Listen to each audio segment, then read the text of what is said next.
गेल्या 40 मिनिटापासून ही चर्चा सुरू आहे. या चर्चेचं फलित काय येणार, काय सुवर्णमध्य निघणार का, काय तोडगा निघणार का, ही चर्चा पुढे सकारात्मकरित्या पुढे जाणार का हे बघणं महत्त्वाचं आहे. कारण ही चर्चा जर पॉझिटिव्हली पुढे गेली, सकारात्मकरित्या पुढे गेली, तर मग शिष्टमंडळातले मंत्री सावे, संदीपान भुमरे, धनंजय मुंडे हे येतील गावात आणि ते जरांगेची चर्चा करतील. मात्र हा पहिला टप्पा जो हाच खूप महत्त्वाचा आहे. संपूर्ण राज्याचं लक्ष या चर्चेकडे लागलेलं आहे. निवृत्त न्यायाधीश आपापल्या परीनं समजून सांगतायत जरांगेंना आणि मराठा आरक्षणासाठी नवीन आयोग देखील नेमला जाईल असं जरांगेंना सांगण्यात आलेलं आहे. तर जरांगेंनी सवाल केला की मराठ्यांना सरसकट प्रमाणपत्र का तुम्ही देऊ शकत नाही, हा सवाल आहे. पहिल्या सुरुवातीच्या महत्त्वाचे मुद्दे, महत्त्वाच्या बाजू निवृत्त न्यायाधीशांकडून मांडण्यात आलेल्या आहेत. आता जरांगेंकडनं काही सवाल, काही प्रश्न विचारण्यात आलेले आहेत की बाबा तुम्ही मराठ्यांना सरसकट प्रमाणपत्र का देऊ शकत नाही. हा मनोज जरांगेंचा महत्त्वाचा सवाल आहे, जो त्यांनी यापूर्वी देखील आपल्या भाषणांमधून दिला, सरकारला केला होता. तोच सवाल ते पुन्हा एकदा करतायत निवृत्त न्यायाधीशांना. तर निवृत्त न्यायाधीशांनी सांगितलं की आमचा वेळ काढूपणा नाही आहे सरकारचा, ही प्रक्रिया आहे, थोडा वेळ लागू शकतो, मात्र मराठ्यांना आरक्षण मिळू शकतं. आतापर्यंत सुप्रीम कोर्टात काय झालं ते देखील निवृत्त न्यायाधीशांनी जरांगेंना सांगितलेलं आहे.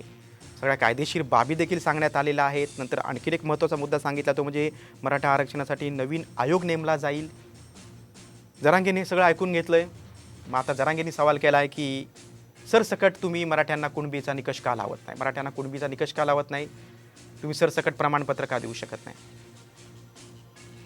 आता ही दोन्ही बाजूनी ही सगळी चर्चा सुरू आहे. ही दोन्ही बाजूची चर्चा म्हणजे जरांगेची बाजू आणि सरकारची बाजू, शिष्टमंडळाची बाजू, ही पुढे सरकतंय का, सकारात्मकदृष्ट्या त्यातून काय निष्पन्न होतंय, काय फलित येणार आहे हे बघणं महत्त्वाचं आहे. कारण राज्याच्या मराठा आरक्षणाच्या पार्श्वभूमीवर, हिंसक आंदोलनाच्या पार्श्वभूमीवर कुठेतरी तोडगा निघावा असं सगळ्यांना वाटतंय.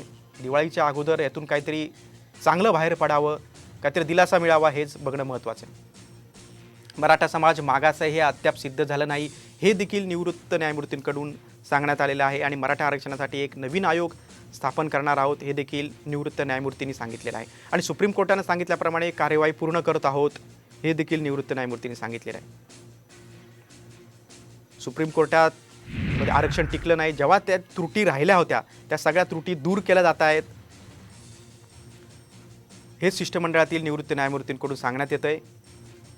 यापूर्वी आरक्षण का टिकलं नाही, जे मुद्दे आहेत, ज्या त्रुटी आहेत, त्या त्रुटी दूर करण्याचा सरकारचा कशा प्रकारे प्रयत्न सुरू आहे हे सगळं शिष्टमंडळातील निवृत्त न्यायमूर्तींकडून सांगण्यात आलेलं आहे.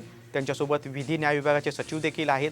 कायदेशीर बाबी समजून सांगितल्यानंतर या शिष्टमंडळाने सांगितलं की सुप्रीम कोर्टाने सांगितल्याप्रमाणे आम्ही सगळ्या कार्यवाही पूर्ण करतोय, सगळ्या त्रुटी दूर करतोय.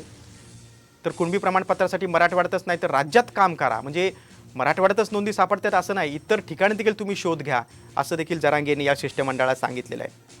दोन्ही बाजूंकडून चर्चा सुरू आहे.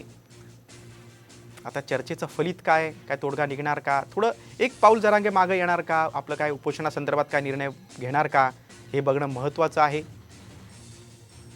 सरकारतर्फे हे शिष्टमंडळ दाखल झालेलं आहे. शिष्टमंडळ पूर्ण तयारीनिशी आलेलं आहे. सगळ्या बाजू सगळ्या पद्धतीनं सांगितल्या जात आहेत की सुप्रीम कोर्टातनी जी कारवाई सांगितलेली आहे, आत्तापर्यंत आपल्याला आरक्षण का मिळालं नव्हतं, सुप्रीम कोर्टात टिकलं नव्हतं, उच्च न्यायालयात टिकलं होतं, ज्या त्रुटी आहेत त्या त्रुटी कशा प्रकारे दूर केल्या जात आहेत सरकारकडून हे सांगितलं जातं आहे.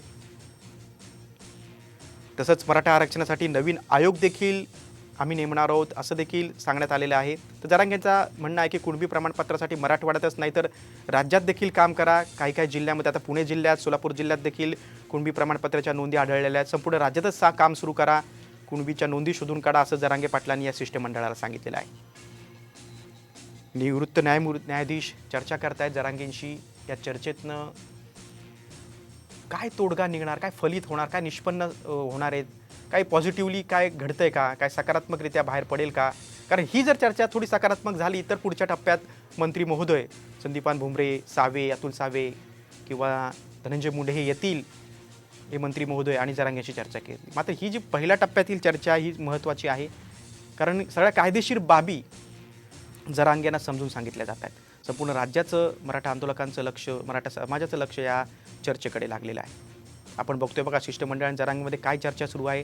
कोर्टात आपल्याच बाजूने निर्णय होईल, मराठा समाजाला आरक्षण मिळेल असं विश्वास या शिष्टमंडळानं जरांगेंना सांगितलेला, विश्वास व्यक्त केलेला आहे. एकूण किती टक्के मराठा मागास आहे हे त्यातून कळेल असं निवृत्त न्यायमूर्तीचं म्हणणं आहे. सगळ्या कायदेशीर बाबी समजून सांगितल्यानंतर ही जी प्रक्रिया सुरू आहे आरक्षणाबाबतची, याबाबत सगळी माहिती देण्यात आलेली आहे.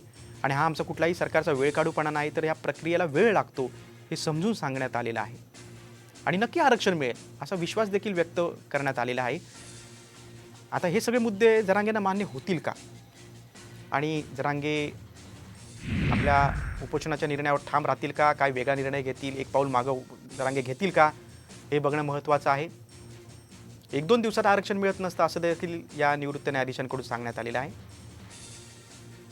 मनोज जरांगेंनी देखील या शिष्टमंडळाला सवाल केला आहे की मराठ्यांना सरसकट प्रमाणपत्र का देऊ शकत नाही. आणि आणखी एक महत्त्वाचा मुद्दा म्हणजे मराठवाड्यातल्या तुम्हाला कुणबीच्या नोंदी सापडल्यात, मात्र इतरत्र देखील शोध घ्या, राज्यात इतरत्र देखील प्रमाणपत्र तपासा, कुणबीच्या प्रमाणपत्राची नोंद घ्या, शोधकार्य सुरू करा असं त्यांचं म्हणणं आहे. कारण आपण बघितलं तर मराठवाड्यानंतर आता पश्चिम महाराष्ट्रात देखील अनेक जिल्ह्यांमध्ये नोंदी सापडत आहेत. पुण्यात सापडल्या असतील काही गावांमध्ये, सोलापूर जिल्ह्यातील काही गावांमध्ये सापडलेल्या आहेत. त्या पार्श्वभूमीवर ही जरांगेंनी मागणी शिष्टमंडळाकडे केलेली आहे. मात्र जरांगेंची समजूत काढण्याचा प्रयत्न हा शिष्टमंडळातील निवृत्त न्यायाधीशांकडून आणि विधी व न्याय विभागाच्या सचिवांकडून सुरूच आहे.